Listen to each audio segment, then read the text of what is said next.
Chapter 3 Divya कलाएं। अनुवादक nine tails, संपादक नाइन टेल्स। वैद्य का काम करने का अपना तरीका था। किन्मु को जितना हो सके उतना स्पिरिट ब्लड पिलाओ। अगर जरूरत पड़े तो उसे उसमें डुबो दो। भले ही उसका स्पिरिट बॉडी जागृत न हो, लेकिन हर बार स्पिरिट ब्लड पीने से उसका शरीर मजबूत होता जाएगा। उसका शरीर किसी भी स्पिरिट बॉडी से कहीं ज्यादा शक्तिशाली हो जाएगा। वह एक मुक्के से ड्रैगन को मार पाएगा। गांव का मुखिया हंसा। ऐसी चीज ग्रेट रूइंस के बाहर के उन कमीनों को जरूर डरा देगी। दोनों ने खुशी से एक दूसरे को देखा। फिर वैद्य कमरे से बाहर निकल गया और दरवाजा बंद कर दिया। अगले दिन गांव वालों को कुछ और iron bone tiger, green dragon सांप, लाइटनिंग बर्ड और गोल्डन कछुए मिल गए। एक लक्ष्य होने के कारण वे सभी काम करने के लिए उत्सुक थे। लेकिन वैद्य गुस्सा हो गया। अगर किन्मु एक साथ इतना सारा स्पिरिट ब्लड पिएगा तो वह डूब जाएगा।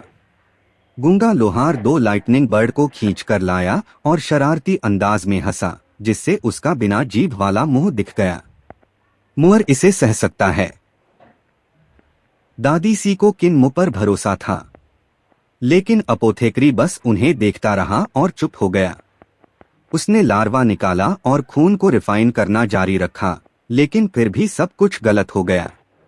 स्पिरिट ब्लड की मात्रा किन्मु के लिए बहुत ज्यादा थी, जिससे उसका शरीर ऐसे फूल गया जैसे उसमें हवा भर रही हो। गांव के सभी बूढ़े लोग बहुत घबरा गए। उन्हें डर था कि किन्मु धमाके के साथ फट जाएगा। अपोथेकरी ने कुछ खोखली चांदी की सुइयां निकाली और उन्हें किन्मु की पीठ और सिर के ऊपरी हिस्से में चुभो दिया। हर सुई के उभरे हुए सिरे के छेदों से लाल, नीली और बैंगनी गैसें निकली। कुछ देर बाद हर सुई से गैस का बहाव कम हो गया और बंद हो गया। फिर दवा बेचने वाले ने हर सुई निकाल ली और दूसरों को घूरकर देखा। चीजों को धीरे धीरे, एक एक कदम करके करो। तुम सब उसे जबरदस्ती खिलाने की कोशिश कर रहे हो जैसे वह कोई पेटू हो। इससे तो वह मर जाएगा। अभी उसका पेट बहुत ज्यादा फूला हुआ है, इसलिए तुम सब खुद को बिजी कर लो। उसे स्पिरिट ब्लड पचाने में मदद करने के लिए वह बूचर के साथ चाकू चलाने की ट्रेनिंग करेगा, ओल्डमा के साथ मुक्केबाजी की और क्रिपल के साथ पैरों की ट्रेनिंग करेगा। मुएर, अब चाकू की ट्रेनिंग का समय है। बूचर ने अपने दोनों हाथ जमीन पर रखे और सच में हवा में उछलकर पास रखे लकड़ी के ढेर पर उतर गया। क्योंकि उसके पास निचला शरीर नहीं था, इसलिए लकड़ी के ढेर और उसके ऊपरी शरीर की कुल ऊंचाई उसे किन्मु के बराबर ले आई। बूचर ने अपने दोनों हाथों में दो सुअर काटने वाले चाकू पकड़े हुए थे, लेकिन ये चाकू आम चाकू से अलग थे। आम सुअर काटने वाले चाकू की ब्लेड चांद की तरह मुड़ी हुई होती थी और 1 फुट से ज्यादा लंबी नहीं होती थी। इसके अलावा उनके गोल लकड़ी के हैंडल होते थे।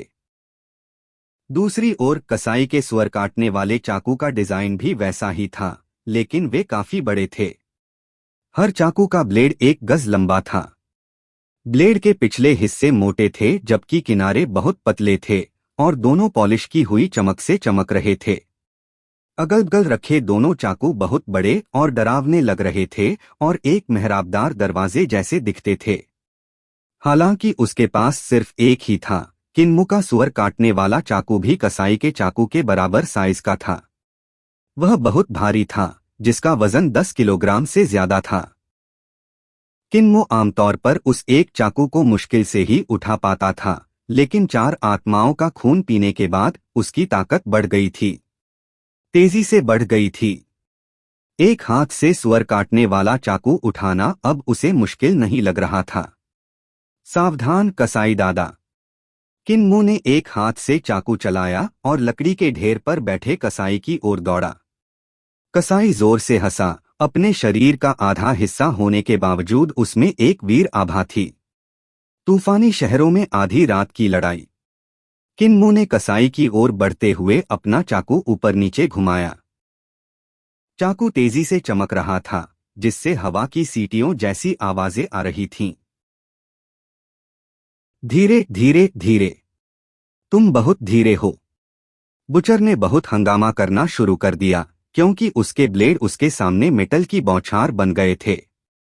उसके ब्लेड किन्मू के ब्लेड से टकराए, जिससे ऐसी आवाज हुई जैसे कोई तूफान नाशपाती के पेड़ों को डरा रहा हो। तेज और तेज जाओ। तुम्हारा सुअर काटने वाला चाकू और तेज चल सकता है। तूफानी शहरों में आधी रात की लड़ाई का सार स्पीड है। सुअर काटने वाला चाकू रात के तूफान जितना तेज होना चाहिए जो सभी शहरों में फैल जाए। मैं तुम्हें और तेज जाते हुए देखना चाहता हूं। चाकुओं की लगातार चमक तेज होती गई, जैसे कि 3 चांदी के ड्रैगन लकड़ी के ढेर के ऊपर, नीचे और चारों ओर घूम रहे थे। हवा के कटने की आवाज तेज होती गई और उसके बीच ब्लेड की एनर्जी चारों ओर घूम रही थी। जब भी ब्लेड की एनर्जी जमीन से टकराती तो धरती में एक गहरा निशान बन जाता। वे उनके ब्लेड के निशान थे। शानदार, ऐसे ही करो। तुम्हारा चाकू जितना तेज होगा उसकी ब्लेड एनर्जी उतनी ही ज्यादा पावरफुल होगी। हालांकि तुम अभी भी उतने तेज नहीं हो। तुम्हें इतना तेज होना होगा कि तुम्हारा ब्लेड एक जलती हुई आग बन जाए जो सब कुछ जलाकर राख कर दे। बुचर तेजी से अपने चाकू घुमाता रहा। ऐसा लग रहा था जैसे वह पागल हो गया हो। यह नजारा किन्मू को चकाचौंध कर गया। जलाओ, जलाओ, अपने चाकू जलाओ, अपनी आभा जलाओ और अपनी आत्मा जलाओ। जब तुम अपने चाकू में आग लगा दोगे तभी तुम्हें पता चलेगा कि तुमने यह दिव्य कला पूरी कर ली है। वूश जैसे ही बुचर ने अपने चाकुओं से ताबड़तोड़ वार करना जारी रखा, उन दोनों के बीच घर्षण से सच में एक चिंगारी निकली और हवा में आग लग गई। दोनों चाकू सच में आग उगलने वाले ड्रैगन की तरह आगे पीछे घूम रहे थे, जिससे एक शानदार नजारा बन रहा था। आग के ड्रैगन किन्मू की तरफ तेजी से बढ़े, जो साफ तौर पर उन्हें रोक नहीं पा रहा था। आखिरी पल में ठीक उससे टकराने से पहले आग के ड्रैगन ऊपर की ओर मुड़ गए और डिसेबल्ड एल्डरली विलेज के ऊपर रात के आसमान के अंधेरे को चीरते हुए निकल गए। किन्मू खाली आंखों से ऊपर देख रहा था, जो बुचर की चाकू चलाने की डरावनी काबिलियत का सबूत था। जल्द ही अंधेरा गांव की ओर वापस फैल गया और आग के ड्रैगन और उन्हें बनाने वाली ब्लेड एनर्जी के हर हिस्से को निगल गया। ऊपर का अंधेरा बुचर पर गुस्सा लग रहा था क्योंकि उसने उनके खिलाफ चाकू उठाए थे। गहरा काला अंधेरा गांव की ओर नीचे आया, उसे पूरी तरह से निगलने की धमकी दे रहा था। हालांकि गांव के चारों कोनों पर पत्थर की मूर्तियां अचानक ज्यादा चमकदार हो गईं और अंधेरे को पीछे धकेल दिया। कमबख्त आसमान अभी भी लकड़ी के ढेर पर टिका हुआ। बुचर ने दोनों हाथों से अपनी चाकू लहराते हुए आसमान की ओर चिल्लाया, मैं इस अंधेरे को चीर दूंगा और एक दिन कत्ल करते हुए वापस आऊंगा। मेरी कमर काटी गई थी, मेरा सिर नहीं। हो सकता है मैंने अपने पैर खो दिए हों, लेकिन मैं फिर भी कत्ल करूंगा। दादा बुचर फिर से पागल हो गए हैं। हालांकि उनके चाकू सच में बहुत तेज थे। मुझे उनकी जितनी तेज होने और अपनी चाकू चलाने की कला को एक दिव्य कला में बदलने के लिए कितने समय तक ट्रेनिंग करनी होगी। किन्मू ने गुस्से में भरे बुचर को सम्मान से देखा। फिर उसने अपना सुअर काटने वाला चाकू नीचे रखा और एक हाथ वाले बूढ़े माँ को ढूंढने चला गया। जबकि बुचर की चाकू चलाने की कला को दिव्य कला माने जाने से पहले आग पैदा करनी पड़ती है, मेरी मुट्ठी की चाल को दिव्य कला बनने के लिए गरज की आवाज पैदा करनी होगी।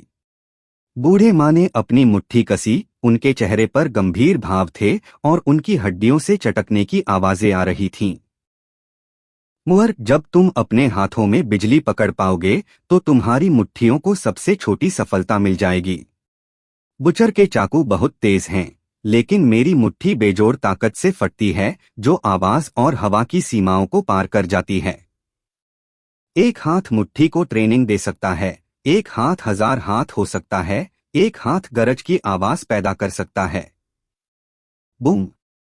ओल्ड माँ की मुट्ठी से दबी हुई धमाकों की आवाजें निकलीं, जो गरज की धीमी गड़गड़ाहट जैसी थीं, जब उसने अपने सामने हवा में मुक्का मारा। Boom boom boom! किन्मू यह नहीं बता पा रहा था कि बूढ़े माँ की मुट्ठी कितनी तेजी से चल रही थी, जब उस एक हाथ वाले आदमी ने लगातार कई मुक्के मारे।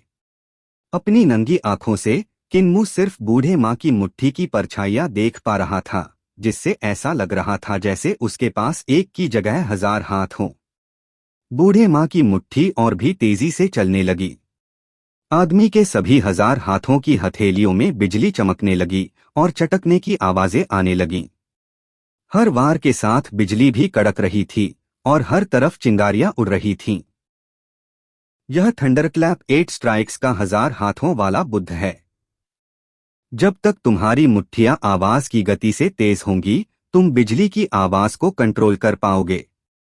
इस दिव्य कला का हर मुक्का और हर हथेली का वार दुश्मन के शरीर और आत्मा को नष्ट करने, उन्हें हमेशा के लिए नरक में भेजने और उन्हें दोबारा जन्म लेने से रोकने में सक्षम है। बूढ़े माँ ने अपनी मुट्ठी रोकी और गंभीरता से कहा, मैंने तुम्हें जो थंडरक्लैप 8 स्ट्राइक्स सिखाया है, उसका इस्तेमाल करो। मुझ पर हमला करो। हमला करते समय अपने हाथों में बिजली और गरज दोनों को कंट्रोल करो। किन्मू शांत रहा। दादा माँ और दादा बुचर ने आज उसे जो काबिलियतें सिखाईं, वे आम नहीं थीं। पिछली बार जब उसने उन दोनों के साथ ट्रेनिंग की थी, तो दोनों ने उसे सिर्फ चाकू और मुक्केबाजी के नॉर्मल हुनर सिखाए थे। इस बार दोनों ने एक ही शब्द का इस्तेमाल किया, दिव्य कला। क्योंकि यह शब्द उसने पहली बार सुना था, इसलिए किन्मू इसके बारे में नहीं जानता था। किन्मू ने ओल्ड माँ पर हमला करने के लिए थंडरक्लैप 8 स्ट्राइक्स का इस्तेमाल किया। सिर्फ एक हाथ होने के बावजूद उसने किन्मू के सभी हमलों को आसानी से रोक दिया। हालांकि किन्मू के साथ ट्रेनिंग करते समय बुचर गुस्से में आ जाता था, लेकिन उन दोनों के बीच हर टकराव सोच समझकर किया जाता था ताकि वह लड़के को कभी चोट न पहुंचाए। बुचर के उलट ओल्ड माँ ने हमला किया। क्रिपल ने किन्मू को देखकर मुस्कुराया। मुअर, बुचर ने अपने चाकुओं की तारीफ की, जबकि ओल्ड माँ ने अपनी मुट्ठियों की। लेकिन असली दिव्य कला पैरों में होती है। जब तुम अपने दुश्मन को काट या पीट नहीं पाते, तो तुम क्या करते हो? तुम भागते हो। बिल्कुल। जिंदा रहना ही सबसे जरूरी है। जिंदगी हमेशा धूप और इंद्रधनुष जैसी नहीं होती। चीजें गलत हो सकती है। इसीलिए जिंदा रहना भी एक जीत मानी जा सकती है। जब तक तुम काफी तेज भागते हो, तुम दीवारों पर, पानी पर और यहां तक कि आसमान में भी दौड़ सकते हो। सब कुछ, यहां तक कि आग या हवा भी, अगर तुम काफी तेज भागते हो तो सहारा बन जाती है। जिस पल तुम आवाज से भी तेज भाग पाओगे, उसी पल तुम दिव्य कलाओं के लिए जरूरी पैरों की स्किल के शुरुआती लेवल पर पहुंच जाओगे।